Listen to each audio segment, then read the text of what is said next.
ముందు విశ్వాసం కావాలి, 2 మారు మనసు కావాలి, 3 ప్రభుని వెంబడించే వారికి ప్రభే ఉచితమైన ప్రభు ఇచ్చేవారై ఉన్నారు.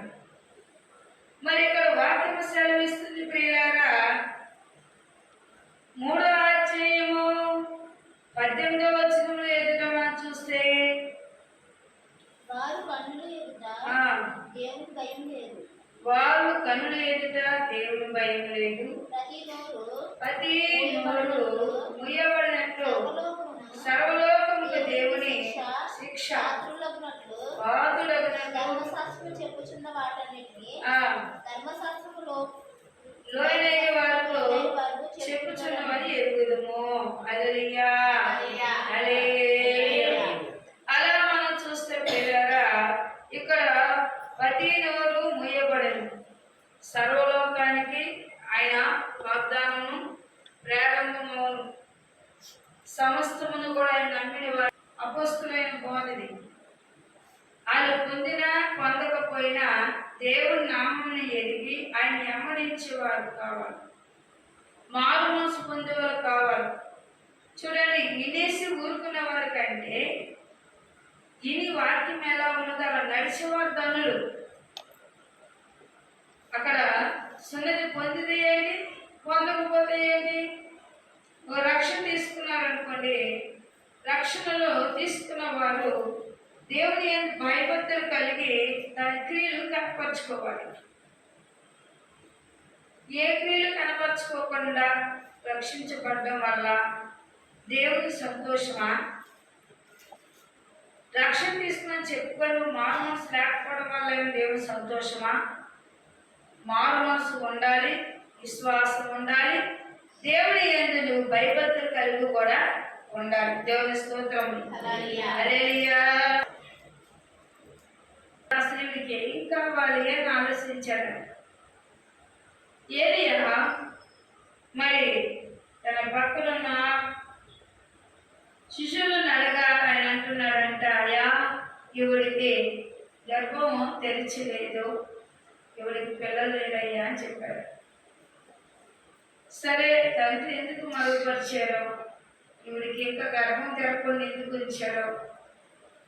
మరి ఇవిడు చాలా దైవజన్ని చాలా శ్రద్ధ కలిగి చూస్తుంది, వచ్చినప్పుడల్లా మర్యాదలతో బాగా చూస్తుంది, ఎంతో ప్రేమతో చూస్తుందని అనుకున్నాడట. సరే, మీదకి వచ్చేసరికి మరి గర్భం తెరవబడుతుంది, గర్భఫలం మంచి పను అనగా కుమారుడు పుడతాడని చెప్పాడట. చెప్పిన ప్రకారం సంవత్సరం అయ్యింది. సంవత్సరం సరిపడా వాగ్దానం ఇచ్చినట్లు ఆ వాగ్దానం ప్రకారం దేవుడు గర్భాన్ని తెరిచాడు. గర్భఫలం వచ్చింది. మళ్ళా సంవత్సరానికి వచ్చినప్పటికీ కుమారుడట పిల్లరా వాక్యం సెలవిస్తుంది. ఆవిడ నమ్మకం అక్కడ కనబడుతుంది, విశ్వాసం కనబడుతుంది, మరి సేవకుల పట్ల భయభక్తులు ఉండడం కనబడుతుంది. కాబట్టి అక్కడ వెంటనే ఆవిడ కార్యం చేయడానికి దేవుడు ఇష్టపడ్డాడు. హల్లెలూయా. మీకు అందరికీ ప్రార్థించే వారందరికీ శుభం కలుగును గాక. దేవుని స్తోత్రం.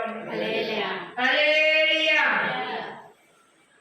2వ అధ్యాయంలో ఒక మాట రాస్తూ అంటాడు, సహోదరులారా నేను మీ వద్దకు వచ్చినప్పుడు చూడండి వాత్సల్యములతోనూ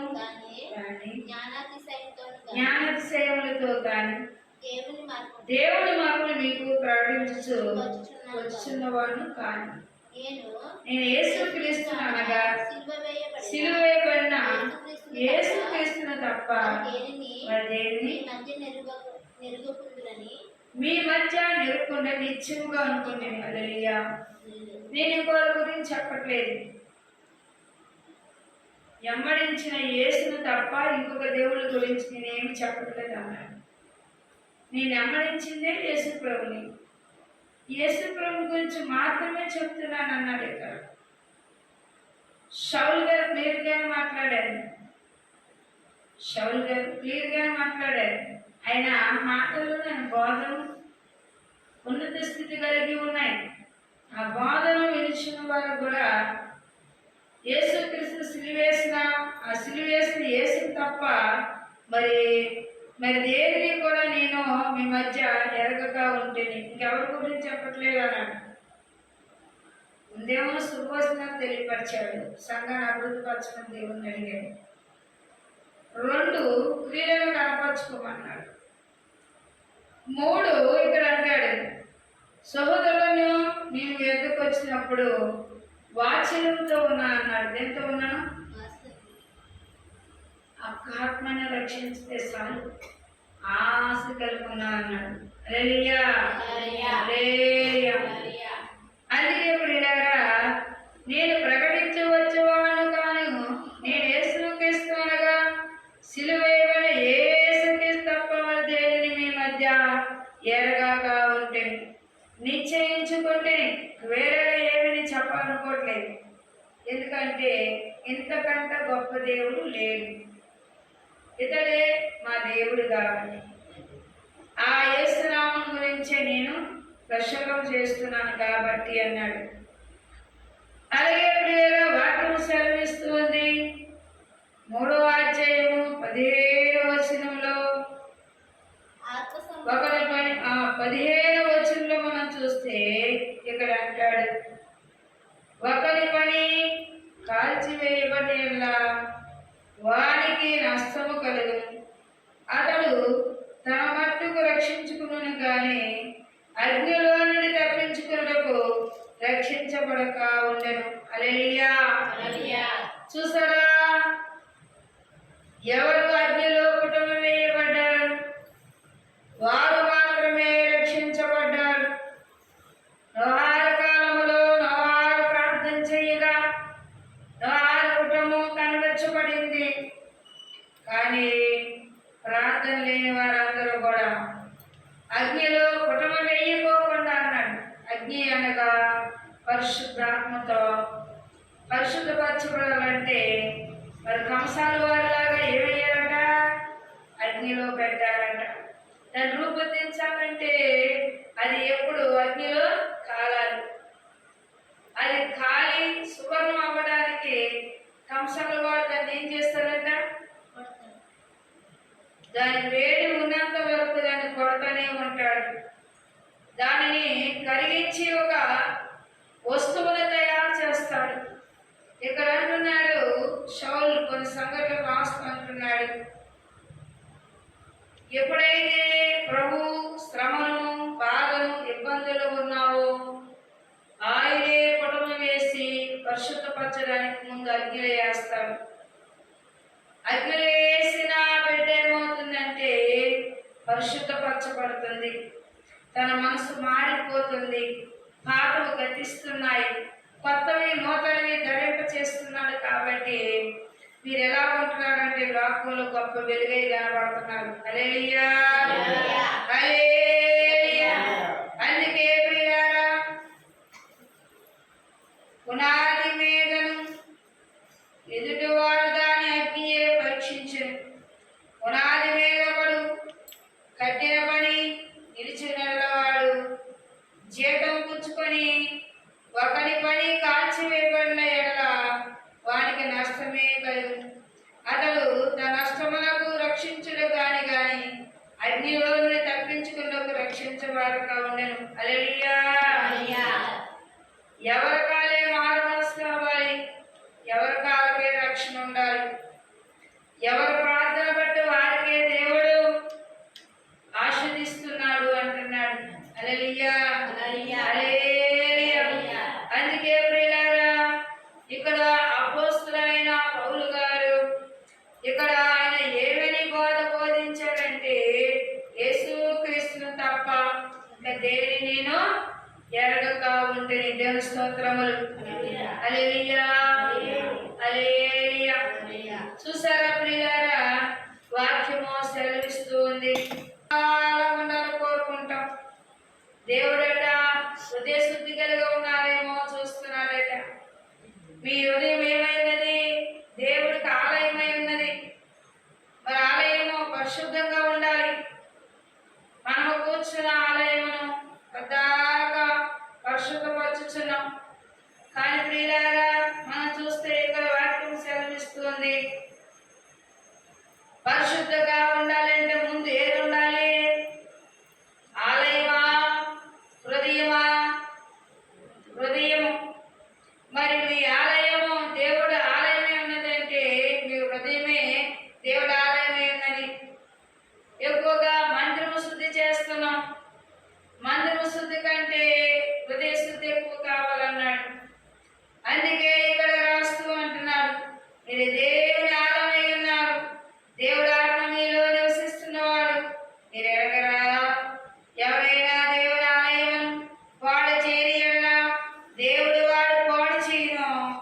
దేవుడి ఆలయంలో పరిశుద్ధమండి, మీరు ఆలయమై ఉన్నారు.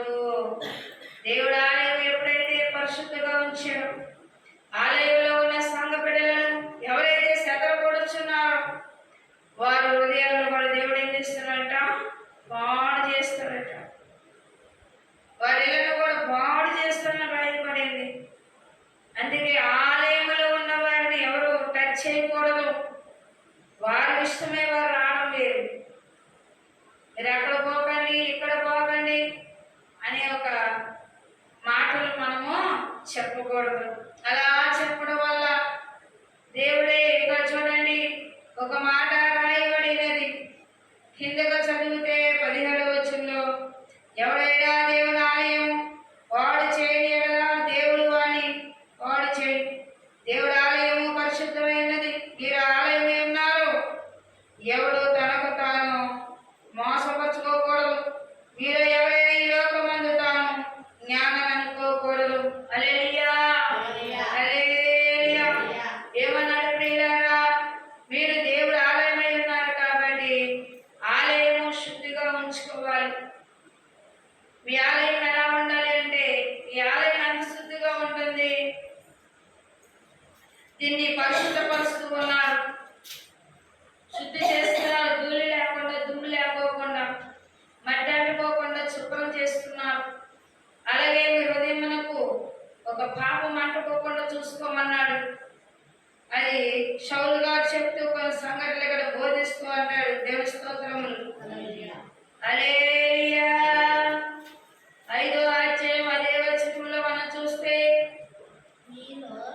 ఒకడు మీరు జాగ్రత్తతోనూ పద్ధతి కలదు, మీలో ఒకడు తన తండ్రి భార్యను ఉంచుకోకుండా అతి జాగ్రత్తము అన్ని జనులైనను జరగదు.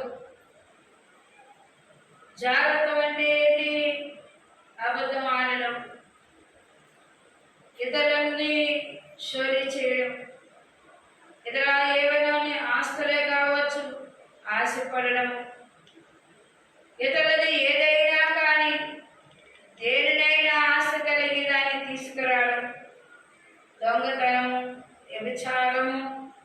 మరి ప్రియులారా, క్రియలు చెడ్డవు కాబట్టి అక్కడ మనం చూస్తే అంటున్నాడు, ప్రార్థనలో బలంగా ఉంటున్నారని కానీ ప్రార్థనలో ఉంటున్నా కూడా వాళ్ళ అలవాట్లు మార్చుకోలేకపోతున్నారట. అందుకే ఇక్కడ ఏమంటున్నారు తెలుసా? కొరింథీయుల పత్రికలో రాస్తూ షౌలు అంటున్నాడు, నీవు పూర్తిగా మారు మనసు పొందాలి, దేవునికి ఇష్టడుగా ఉండాలి. దేవుడు ఆలయమైన నిన్ను ప్రత్యక్షముగా ఆయన ఏం చేస్తున్నాడు? ఆశీర్వదిస్తున్నాడు. ఆయన ఏం చేయాలో నీకు చెప్తున్నాడు, ఎలా నడవాలో చెప్తున్నాడు. కాబట్టి నువ్వు చాలా జాగ్రత్త కలిగి ఉండాలి. చూసారా, బంగారం ఏంటి లేనప్పుడు ఎలా నడుచుకొని వెళ్ళి ఎవరైనా పలకరిస్తారా? చెప్పండి. బంగారము ఎండియో ఆభరణాలు దుస్తులు ఉన్నప్పుడు దారిలో వెలిచి ఉండగా దొంగలు ఎమ్మడపడతారు. దొంగలు ఎప్పుడు ఎమ్మడపడుతున్నారని మనం చూస్తే, ప్రభు ఇచ్చిన ఉచితమైన కృపను బట్టి బలపడినప్పుడు, స్థిరపడినప్పుడు, నూతనాత్మతో నింపబడినప్పుడు శాతాను శోధిస్తారట. శాతాను శోధన ఎలా కనబడుతుందని మనం చూస్తే, వాడిని పడేయడానికంట ప్రియులారా. దేవుని స్తోత్రములు. హల్లెలూయా.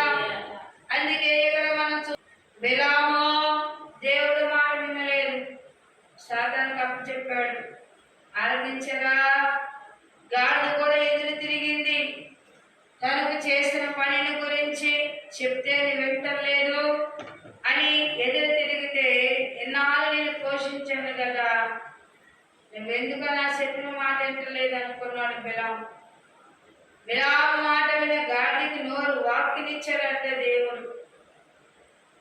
ఎన్నాళ్ళ కానించి నీ దగ్గర పనిచేస్తున్నాను, నువ్వు పెట్టిన మేతకి సరిపడా పనిచేస్తున్నా లేదా అంటున్నాను జాతి. హల్లెలూయా. ఎప్పుడు కానీ నన్ను కొడుతున్నావు, నేను ఎక్కడికి నూత ఎదురుంది, నేను ఎలాగెళ్ళను అంటుందంట. హల్లెలూయా. హల్లెలూయా. బిలాము కళ్ళు తెరవబడినప్పుడు బిలాము ఆలోచన కూడా మారాయి. అందుకే వాక్యం సెలవిస్తుంది ప్రియులారా, మనము ఎవరిలాగున్నాము? యేసు ప్రభువారు ఆయన నామానికి మహిమ తెచ్చేవారుగా ఉన్నామా? లోకంలో మనకు ఇష్టానుసారంగా జీవించేవారు ఉన్నామనేది మరొకసారి పరీక్ష చేసుకోవాల్సిందని. మరి ఇప్పటిదాకా ఈ వాక్యమును బోధించిన వినిచిన వారిని, అలాగే నాలుగు వచ్చిన వారికి ఎక్కడెక్కడ వింటున్నారో వారందరూ కూడా ఆయన ఏ స్థితిలో ఉన్నా స్వస్థపరచండి ప్రభువా. సమస్త నీకు సాధ్యంగా నా సాధ్యం అందు లేదు నాయన. అలాగే కూడా వచ్చిన పిల్లల జ్ఞాపకం చేసుకొని రానంటి వారిని నడిపించుకోండి, వచ్చిన వారిని దీవించండి, వారికి కావాల్సిన అవసరం తీర్చడానికి సహాయం దయచేయండి. ఎట్టి వ్యాధిగ్రస్తులైనా యేసు నామములో స్వస్థపరచునుగా. ఏ చిన్న క్యాన్సర్ అయినా, పెద్ద జబ్బులు, కాళ్ళు నొప్పులు, కీళ్ళ నొప్పులు, మోకాళ్ళ నొప్పులు, తెల్ల మచ్చ, నల్ల మచ్చ, పడ, పాంకర్షణ, ఎన్ని తాగినా గుండెపోట్లు, గుండాలు, గుండెలు రక్త కణాలు ఆడకపోయినా సకరపరిచే దేవుడా, చెంకలో కాయలు ముట్టు, ఛాతిలో కాయలు ముట్టు, కడుపులో కాలికిండిరలు, ఊపిరితిత్తులు ముట్టు, పసపిత్తులు ముట్టు, అరికాల సురుటైన తీసివేయండి. వాడిని దీవించో, పంటలు దీవించో, వాహనాలు దీవించో, చెరువులు దీవించో, ఋతు పనులు, చేతి పనులు, వ్యాపారాలు దీవించండి. పిల్లలు ఏ స్థితి కలిగి స్థితిని మార్చండి ప్రభా. నీకు వందనాలు, స్తోత్రాలు. వచ్చినప్పుడు దీవించారు, వెళ్ళినప్పుడు కూడా మీరు దీవించండి ప్రభా. అట్లాగే రుణస్తులైన వారు రుణములు కొట్టివేయండి. ఇచ్చిన షాపులో అభివృద్ధి సహాయం దయచేయండి ప్రభా. ఏ స్థితి కలిగి వచ్చే స్థితిని మార్చండి. ఈ సియోను స్వస్థ మందిరం పరలోక పట్టణం వెళ్ళిన నాయన, ఇది మాకు జరగలేదని నిపుణాన్యత లేకుండా నడిపించడానికి సహాయం దయచేయండి. పరిశుద్ధులు విశ్వాసాలు జ్ఞాపకం చేసుకోండి. వాహనం వెళ్ళిన బిడ్డలు జ్ఞాపకం చేరినప్పుడు వచ్చినప్పుడు ఉడికెడమ తోడుగలకు సహాయం దయచేయండి. అలాగే నాయన కూడా వచ్చిన బిడ్డలందరినీ జ్ఞాపకం చేసుకోండి. గర్భాలేని వారి గర్భఫలం ఇవ్వండి ప్రభాని అనుగ్రహించి నడిపించడానికి సహాయం దయచేయమని. అయ్యా ఇదిగో నాయన ఎక్కడైతే సమూహం ఇచ్చి ఉన్నారో వారిని జ్ఞాపకం చేసుకోండి. ఏ స్థితిలో నా స్థితిని మార్చండి ప్రభా. యవనస్తుల బిడ్డలకు ఇవాళ సమకూర్చండి ప్రభా. ఇదిగో నా తండ్రి నాయన చిన్నపాటి గ్రామంలో నేను పునాది వేసి ఉన్నారు, అక్కడ కూడా ఘనంగా జరిగించడానికి సహాయం దయచేయండి. పరిశుద్ధులు ఇచ్చిన బిడ్డలు జ్ఞాపకం చేసుకోండి. కూడా వచ్చిన బిడ్డలు జ్ఞాపకం చేసుకోండి. మమ్మల్ని మా బిడ్డలందరినీ మీ చేతులకు అప్పగిస్తుంది. మీరే ఆశ్రయించి దీవించమని నజరేయుడైన యేసు అతి వినయము కలిగి వేడుకొంచున్నాము